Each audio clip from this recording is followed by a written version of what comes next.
700 mil anos antes da Era Comum, a nossa, um ancestral primitivo decidiu construir uma ferramenta e nada foi como dantes.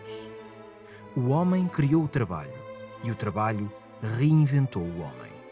A linguagem e o pensamento e com eles a liberdade teve então lugar. Esta saga não teve fim. Das belas artes às insurreições sociais, do campo à cidade, do mestre artesão até à inteligência artificial, não há vida sem trabalho. Nós somos aquilo que fazemos, mas, sobretudo, lembrou Galeano, o que fazemos para mudar o que somos. Da brutal acumulação primitiva de capital nas colónias até à revolução que as liberta, o mundo do trabalho não é só feito de fábricas e extração de lucro, mas da resistência e luta contra a desumanização. Esta é a história global do trabalho.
Os economistas políticos ingleses afirmaram que o trabalho seria a fonte de toda a riqueza.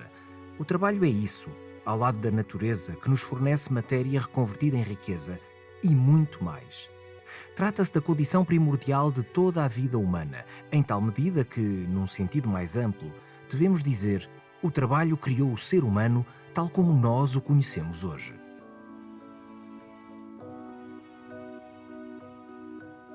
Este famoso trecho de Friedrich Engels, parceiro intelectual de Karl Marx, antecipou em plena era vitoriana o Australopithecus africanos, uma espécie de elo perdido na história dos primatas. A ideia complexa pode ser dita assim: o homem fez o trabalho e o trabalho fez o homem. Somos um produto da chamada coevolução genético-cultural, isto é, somos um produto do desenvolvimento histórico-social e da evolução biológico-natural. Somos únicos. Nunca antes na história do planeta existiu uma espécie assim. Stanley Kubrick narrou-o numa das mais brilhantes elipses narrativas do cinema. Todo este sistema de relações sociais surge de um conjunto de fertilizações recíprocas. Gordon Childe descreveu este processo: o descer das árvores, a primazia da visão em lugar do olfato, o encolhimento do focinho que facilitara o reposicionar dos olhos e todo um sistema óptico renovado, a pulsão da criatura, agora reequipada com uma visão aguçada para olhar em todas as direções, uma postura corporal ereta, a libertação e a nova função definitiva dos membros anteriores, os braços, e o crescer do teleencéfalo, o cérebro, mudanças no regime alimentar.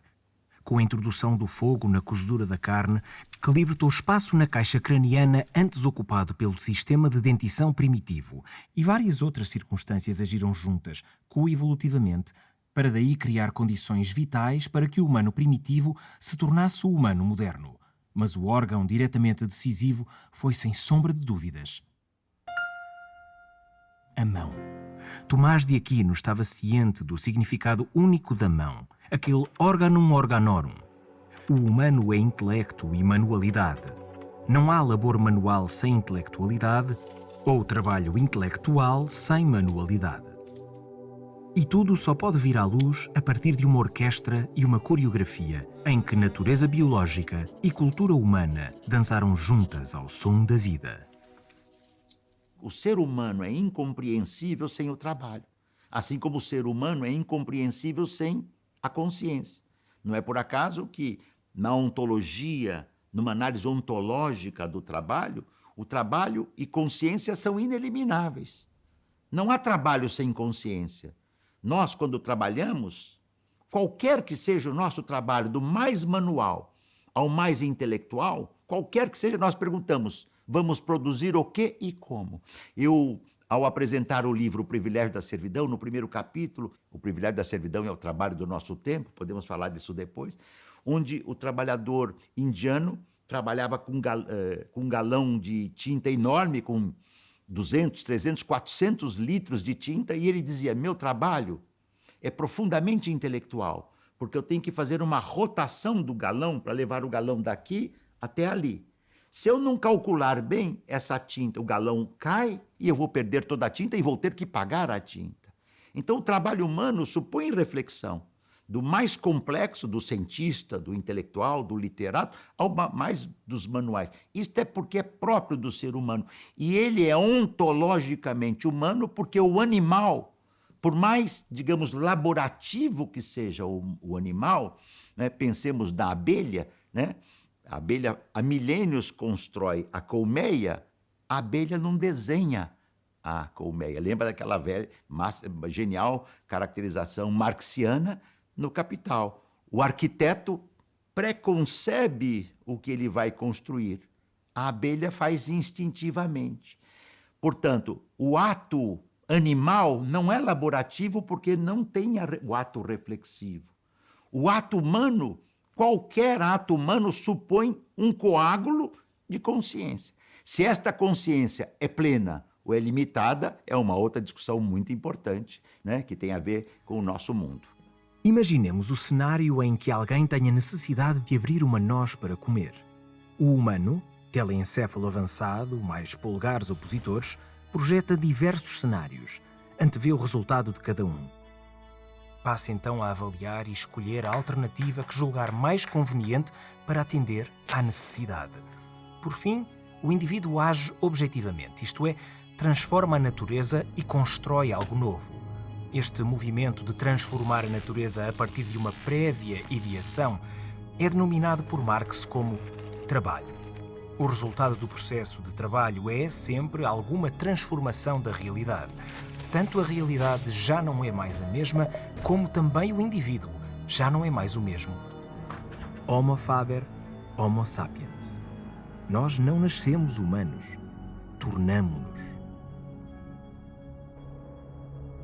Incrível poder, no fundo, que o trabalho tem, em termos de transformação daquilo que nós somos enquanto pessoas. Conhecemos pessoas que dizem que o trabalho é